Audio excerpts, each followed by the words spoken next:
नमस्कार मंडळी, तर तुमचं माझ्या नवीन व्लॉगमध्ये स्वागत आहे. आणि आज खूप लवकर उठून रेडी होऊन आम्ही इंडस्ट्रियल व्हिजिटला चाललो होतो. आणि कुठल्या लोकेशनला चाललो होतो ते तिथे गेल्यानंतर सांगेन.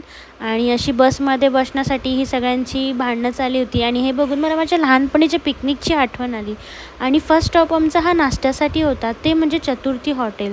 आणि इथे आल्यानंतर इथला ॲम्बियन्स खूप सुंदर होता. जेवढा तुम्हाला व्हिडिओ दिसतो आहे त्याहून सुंदर इथला ॲम्बियन्स आहे.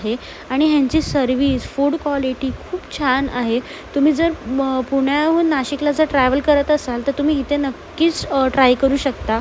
आणि त्यांनी आमच्यासाठी सिटिंग अरेंजमेंटसुद्धा खूप सुंदर केली होती. आणि आम्ही नाश्ता केलो आणि परत निघालो. आणि ह्यावेळेला वैष्णवी माझ्यासोबत जास्त दिसत नाही आहे, कारण का ती त्या दुसऱ्या बसमध्ये होती. आणि नाश्ता केल्यामुळे सगळ्यांमध्ये खूप जास्त जोश होता आणि सगळे खूप मस्त एन्जॉय करत होते आणि मी सुद्धा करत होती. सो आम्ही फायनली नाशिकला पोचलो. आणि नाशिकला आल्यानंतर मला वेगळ्या वेगळ्या प्रकारची शेती पाहायला मिळाली, जे की आपल्या कोकणात नाही आहे. आणि आम्ही आमच्या फायनली लोकेशनला पोचलो, ते म्हणजे सह्याद्री फार्म. इथे बरेच गोष्टी एक्सपोर्ट होतात. जे काही इथे प्रोडक्शन आहे ते सगळं एक्सपोर्ट होतं. द्राक्ष इथलं मेन एक्सपोर्टचं प्रोडक्ट आहे. आणि नंतर आम्ही फ्रेश वगैरे झालो आणि आम्ही इथला परिसर फिरण्यासाठी मग बाहेर पडलो. सो इथे खूप सुंदर जागा आहे आणि इथली स्वच्छतासुद्धा खूप आहे. आणि मग आम्हाला यांनी या कंपनीचा छोटासा व्हिडिओ दाखवला, ज्याच्यामध्ये सगळी माहिती त्यांनी आम्हाला कंपनीबद्दल दिली. मग आम्ही हा पेरूचा ज्यूस पिला, जो की त्यांच्याकडून आम्हाला टेस्टसाठी दिला होता.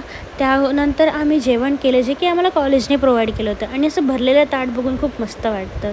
आणि जेवणाची टेस्टसुद्धा खूप छान होती. त्यानंतर आम्ही परत राहिलेला जेवढं बघायचं इंडस्ट्रियलचा पार्ट होता तो पाहायला गेलो.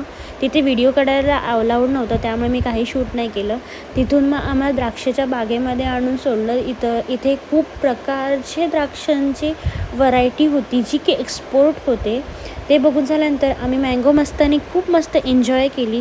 आणि राहिलेला थोडासा भाग फिरून घेतला, फोटोज वगैरे काढले आणि मेमरीजसुद्धा खूप कलेक्ट केल्या. आणि खूप माहितीसुद्धा इथे आम्हाला भेटली. त्यानंतर असं खूप जास्त टॅन घेऊन आणि थकवा घेऊन आणि खूप सारी मेमरीज घेऊन आम्ही परत निघालो. जातानासुद्धा सगळ्यांची एनर्जी खूप जास्त होती. जरी दिवसभर थकले होते तरी एनर्जी डान्स करण्यासाठी कधी संपतच नाही. त्यानंतर आम्ही जेवणासाठी थांबलो होतो, जे की आमच्या पुण्यापासून जवळच होतं. तिथे आम्ही ह्या हॉटेलला जेवलो वगैरे आणि परत आमच्या प्रवासाला निघालो. सो टाटा, बाय बाय, भेटू नवीन व्लॉगमध्ये. Thank you so much.